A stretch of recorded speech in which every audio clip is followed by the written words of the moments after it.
5 seconds. Madam Deputy Chairman, I rise to participate in this discussion not with a view to ventilate particular grievances or to secure concessions and relief in the taxation measures. I am one of those who believe that there is no justification for additional taxation unless the conditions laid down by the Taxation Inquiry Commission are complied with. It was a commission presided over by no less a person than Dr. John Mathai, one of our illustrious finance ministers, and it laid down that there was no justification or any additional taxation unless we complied with 2 or 3 conditions. One condition was that whatever tax was realized was being properly spent, that there was no wastage or superfluous expenditure being incurred. The Commission had pointed out that out of every rupee that was being raised by the government, 60 paise were being spent on administration and about 20 paise were being spent on social services, including education, etc., and the balance for other things. Another was that whatever tax was being imposed should be realized before we brought out measures for fresh taxation. They also had suggested that there was sufficient room for economy in all the ministries and departments, and effective steps should be taken forthwith to enforce the maximum possible economy in government expenditure. Now, as we have before us this audit report for 1961-62, which was presented to the Lok Sabha on the 6th June and which came to my hands last night, and I have not been able to study it, I find that during the last 5 years we have imposed additional taxation, and at the same time our revenue expenditure has gone up by about rupees 42 crores. So, on the one hand, we say that we are raising this money, these taxes, for the implementation of the plan, and for that reason, every chief minister and ministers go about saying that we want money for the implementation of the plan.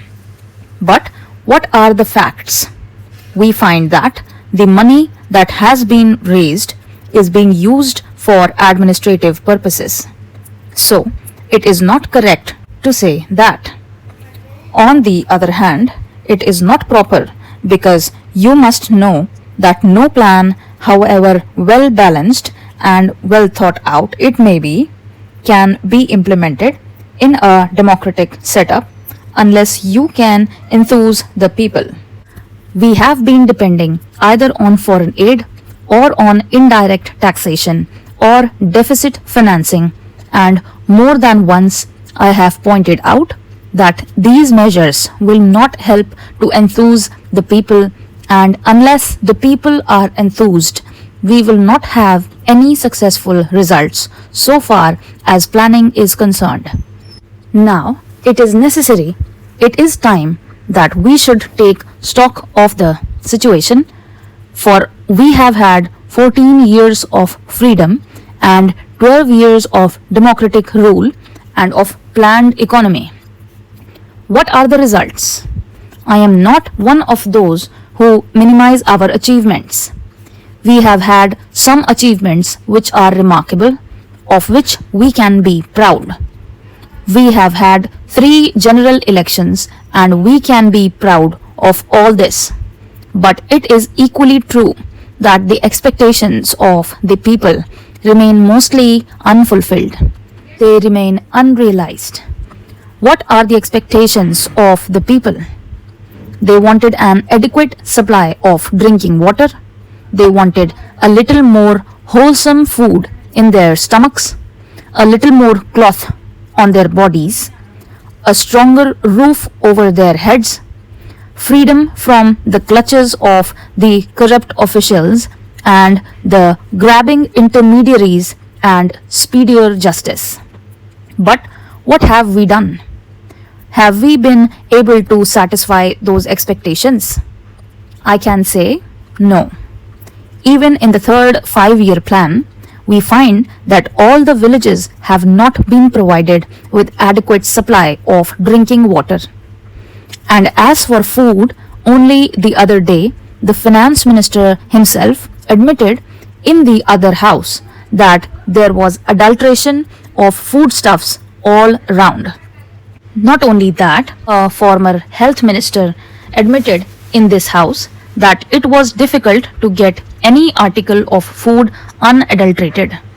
Then, what is the use of talking about pure food articles and of other health facilities when the people are getting articles which are as good as poison? They are injurious to health.